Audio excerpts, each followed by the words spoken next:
What area haven't we done? Well, sort of. Oh, what, do you want to? Right, no, yes. Hi. Hiya. What was the best and worst thing about your year of making do?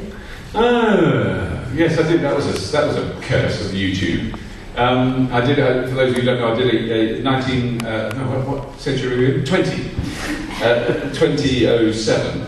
I got in a bad, sulky, middle-aged man mood about shopping for Christmas and consumerism and my children wanting Xbox lures. And I made a decision at Christmas that I would live a year without buying myself anything new other than food and medicine. What a pillock. And so, and then not only that, then I thought, well, that would make quite a good... I was experimenting with YouTube. That's stupid, I've just got to stop. So I announced that I wasn't going to buy them for a year, and then of course I was cursed, but I kind of knew I'd tricked myself. If I tell other people that, I'm going to have to stick to it. So I did it. I did a year, in 2007, I didn't buy myself anything new, so I bought food and medicine. But no books, magazines, computers. iPhone came out that year. No more hard drives, FireWire, plug-in, Doobry fiddlers, nothing. And it was fine. It was all right. I mean, I had to, so the only things I paid for were repairs. I had shoes repaired, I patched all my trousers.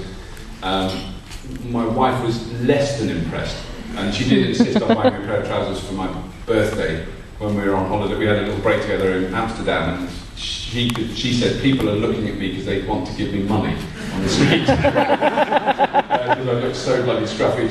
So she was walking like either 10 paces in front or 10 behind. She wouldn't walk next to me because she was too embarrassed. So she bought me a pair of trousers. So I did get one new pair of trousers in that year, which was very nice of her. So it was kind of an experiment to see what happened, what it made me realise was how we took it for granted that you just buy stuff, because particularly clothes in particular, because actually, relatively speaking, clothes are incredibly cheap. And why are they cheap? Because they're made by people who don't get paid very much money and shipped here in massive ships that use lots of fossil fuels. Blah, blah, blah, blah, blah.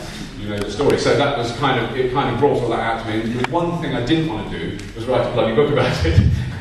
And it was a publisher that approached me because I was writing articles for The Ecologist magazine, feeling completely hypocritical because I'm about as ecological as a coal-fired power station, but with the intent to be a little bit more aware of it.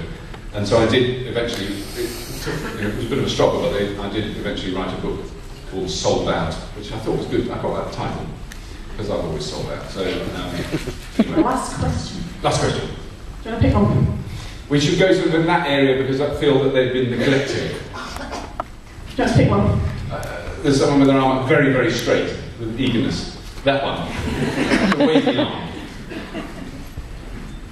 You mentioned on Twitter a few weeks ago that you were trying to persuade Doug to do a carpool. Have you got any further with that?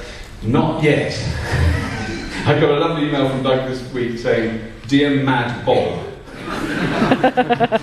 And I think he doesn't want to do it until he can really confirm for certain, for definite, because obviously it's just the scripts that have been commissioned. So I didn't know about that was announced today. So, it's not absolutely...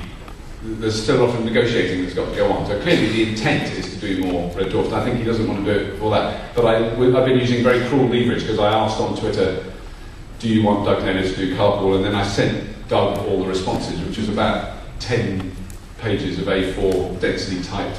Oh, there's about 300 other people here who'd like to see it. Yes, exactly. It would be good, wouldn't it? He'd be great. And then I think he is quite a shy guy. He doesn't stand in front of the camera and waffle like the rest of us. So I respect that and I can quite understand it, but I think he'd be really good on it and he would be able to explain so much to me because there's so many questions I got about it, so it would be great. He's a lovely man, so I hopefully, eventually he will, yeah.